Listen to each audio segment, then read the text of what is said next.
I'm a human being, and like any human being, I'm biologically programmed to be terrified of death. Every physical element in our bodies is designed to keep us away from death. I'm no different from anyone else in that regard.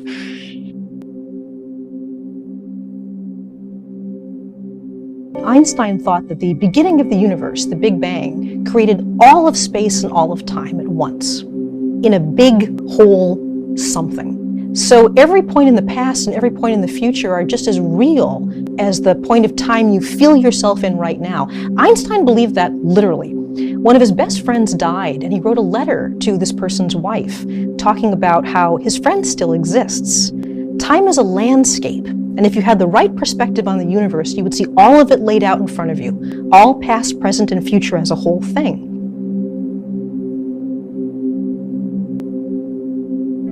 For most of human existence, the meaning of life was very, very simple. Survival. The only thing that humans cared about was just surviving, because it was so damn difficult for the early years of human existence on this earth.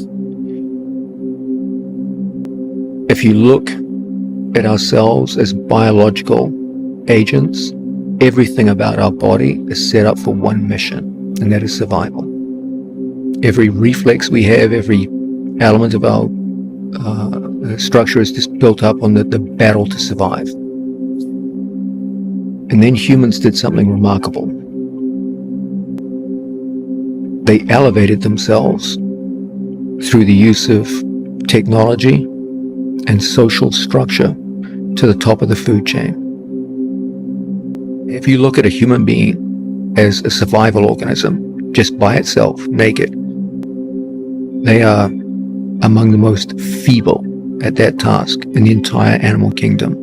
You compare us with predatory animals. We are weak and soft and easily killed. But if you take that same human and put him in a group, and you give him basic technology, steel, a spear, a knife, he goes from the bottom of the food chain to pretty much at the top. And so humanity found itself in a crisis that emerged out of its own success.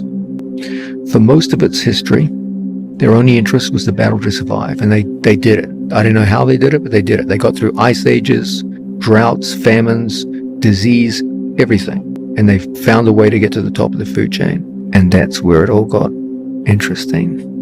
Because an organism whose only interest was in survival had, for the first time in their history, a more or less guaranteed survival. If you throw me from the top of the Empire State Building, I'm going to scream all the way down to the concrete. If you wave a loaded firearm in my face, I'm going to flinch away in horror the same way anyone else would. So in that first sense of, are you afraid of death? My body is terrified of injury leading to death the same way any other human being would. So when death is imminent, there's a terror that I go through the same adrenaline dumps that you would go through. But on the other hand, you're also asking a much deeper question, which is presumably, are you afraid of non-existence? What comes after your physical death? And that's the more interesting question. No.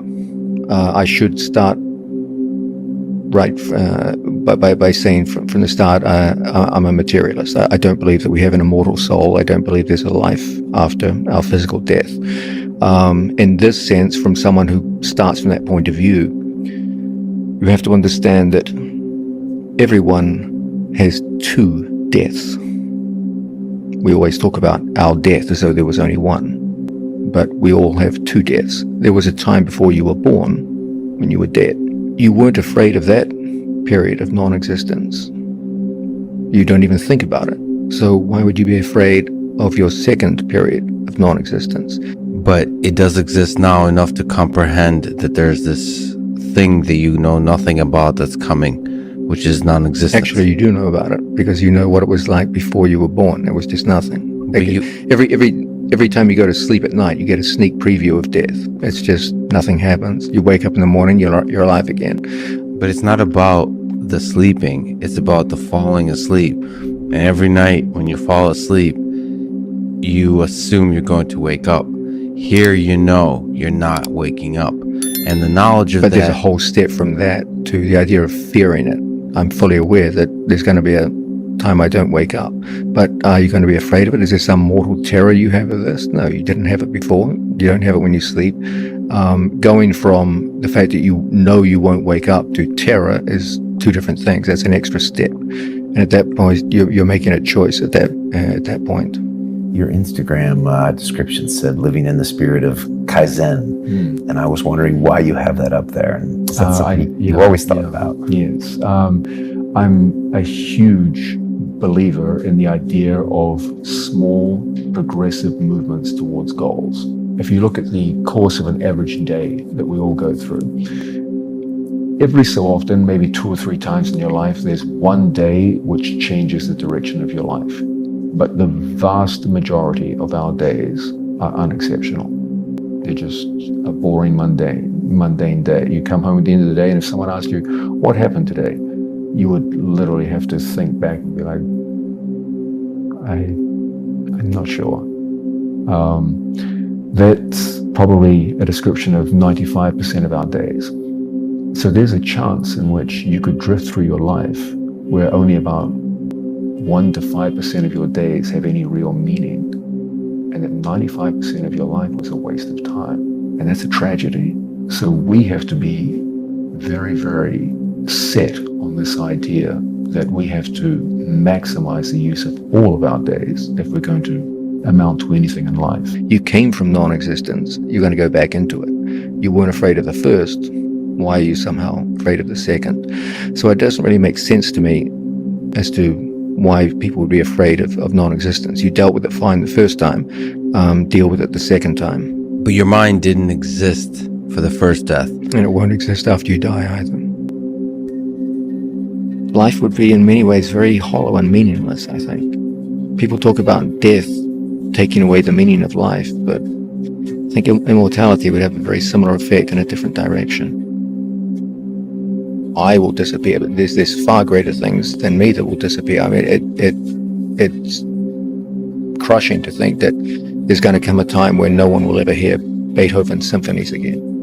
That the mysteries of the pharaohs will be lost and no one will even comprehend that they once existed. Like, humanity has come up with so many amazing things over its existence, and to think that one day this is just all happening on a tiny speck in a distant corner of a very small galaxy and among millions of galaxies, that this is all for nothing.